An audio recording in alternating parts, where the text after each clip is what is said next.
ఓం శ్రీ మహాగణాధిపతయ నమ. శ్రీ గురుభ్యో నమ. మాతాపితృభ్యో నమ. కాయ్ టీవీ మీడియా ప్రేక్షకులకు నమస్సుమాంజలి. మనం ఇప్పుడు తెలుగులో ఎంతో ప్రసిద్ధి చెందినటువంటి కొన్ని సామెతలను ఈ వీడియోలో సోదాహరణపూర్వకంగా తెలుసుకునే ప్రయత్నం చేద్దాము. దైనందిన జీవితంలో మన సంభాషణల్లో అతికినట్టు సరిపోయే సామెతలతో పోలిక చెప్తూ మాట్లాడితే ఆ మాటలకు అత్యంత బలం చేకూరుతుంది. మన అనుభవాలను సామెతలతో జోడించి మాట్లాడితే రసవత్తరంగా ఉంటుంది అన్నట్టులో ఏమాత్రం సందేహం లేదు. జనబాహుళ్యంలో నుంచి వారి అనుభవాల నుంచి వచ్చినవే ఈ సామెతలు. వీటిల్ని లోకోక్తులు, సూక్తులు, నానుడులు, నుడికారాలని రకరకాలుగా మనం పిలుచుకుంటాం. అంటే భావ వ్యక్తీకరణ, సామెతలు ఈ రెండు జోడించి సందర్భోచితంగా విశదంగా మాట్లాడితే చాలా బాగుంటుంది అన్నమాట. అందరూ అర్థం చేసుకుంటారు. అలా మాట్లాడటం, ఈ సామెతలను జోడించి మాట్లాడటం మన తెలుగు వారి అదృష్టంగా భావించాలి. ఇప్పుడు కొన్ని సామెతలను చూద్దాం. ఎందుకంటే పూర్వకాలం నుంచి ఎంతో ప్రసిద్ధి చెంది అనుభవాల నుంచి వచ్చినటువంటి ప్రసిద్ధి చెందిన సామెతలు కొన్ని చూద్దాం. ఎవరికి వారే యమునా తీరే. ఇది ఏంటంటే ఒకరి మాటను మరొకరు పట్టించుకోకుండా, గౌరవించుకోకుండా ఎవరిదో వాళ్ళదే, ఎవరికి ఏది పట్టదన్నమాట. ఏ విషయంలో అందరూ కలిసి చేయాల్సిన విషయంలో ఎవరెవరు సహకరించుకోరు, ఎవరి గోల వాళ్ళదే అన్నట్టు. అలాంటి సందర్భంలో జనాలు చెప్పుకుంటారు, వాళ్ళు ఎవరిది వాళ్ళ వల్ల అసలు ఏం ప్రయోజనం లేదయ్యా, ఎవరికి వారే యమునా తీరే. అంటే యమునా నది కొంత దూరం కలిసి అలా ముందుకు ప్రవహిస్తూ కొంత కొండలు కోణాలు వచ్చేటప్పటికి అనేక పాయలు గాజీలు ఎటు పాయ అటు వెళ్ళిపోతుంది. ఏ పాయ గోల ఆ పాయదే అన్నమాట. అందుకని ఈ పోలిక చెప్పారనమాట. అలాగే ఏ గూటి పక్షులు ఆ గూటికి చేరతాయి. ఆడవాళ్ళందరూ ఆడవాళ్ళ దగ్గరికి చేరతారు, పిల్లలందరూ పిల్లల దగ్గరికి చేరి ఆడుకుంటారు. కొందరు భక్తులు ఉన్నారనుకోండి, వాళ్ళందరూ ఒక చోటికి చేరి దేవుణ్ణి పూజిస్తుంటారు. మంచి లక్షణాలు గల వాళ్ళంతా ఒక చోటికి చేరి విషయాలు మాట్లాడుకుంటారు. చెడు ఆలోచన గల వాళ్ళు ఒకచాటికి చేరతారు, సహజంగానే వాళ్ళు మాట్లాడుకుంటారు.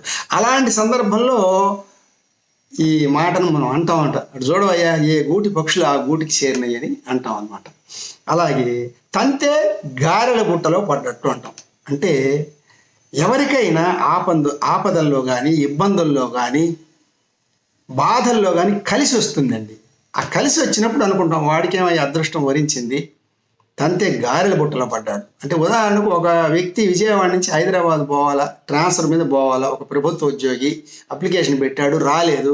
కానీ అతని అదృష్టం పొంది ప్రభుత్వం వారు ఒక నిర్ణయం తీసుకొని హైదరాబాద్లో వేకేసింది, నువ్వు వెళ్ళవయ్యా అని చెప్పి వాళ్ళే పంపించారనుకోండి అనుకున్న చోటకి. ఆహా, అప్పుడు అనుకుంటాం అనమాట, తంతే గారెల బుట్టలో పడ్డాడయ్యా. అలాంటి సందర్భంలో వాడుతూ ఉంటాం. అలాగే దున్నపోతు మీద వాన పడ్డట్లు.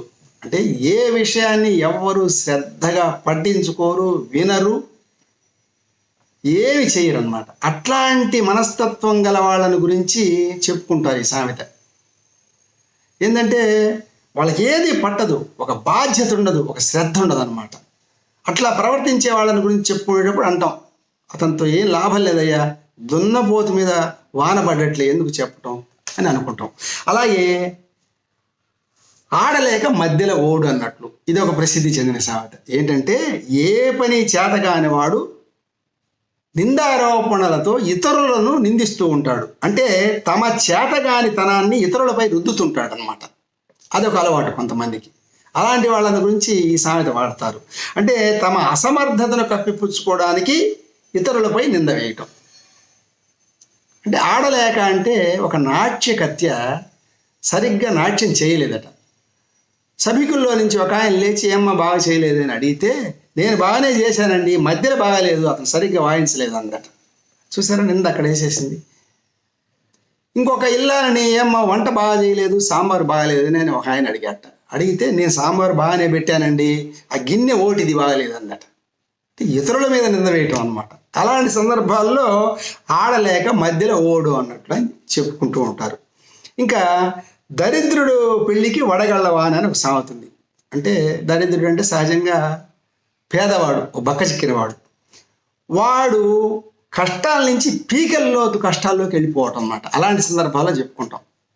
ఉదాహరణకు ఒక ఎలాంటి ఆస్తిపాస్తులు లేని ఒక పేదవాడు తన శక్తి అనుసారం వాకిట్లో ఒక పందిరి వేసుకొని కూతురికి పెళ్లి చేస్తుంటే తగుదునమ్మా అని చెప్పి పెద్ద వడగాళ్ళ వానొచ్చి అక్కడున్న అన్నిటి చెడగొట్టిందట. అంటే కష్టాల్లో నుంచి మరీ కష్టాల్లోకి వెళ్ళిపోయినాడు. అలాంటి సందర్భాలు ఎవరికి ఎప్పుడు ఎక్కడ జరిగినా కూడా దరిద్రుడి పెళ్లికి వడగళ్ళ వాన అన్నట్టుంది అయ్యేవాళ్ళ పని చెప్పుకుంటాం.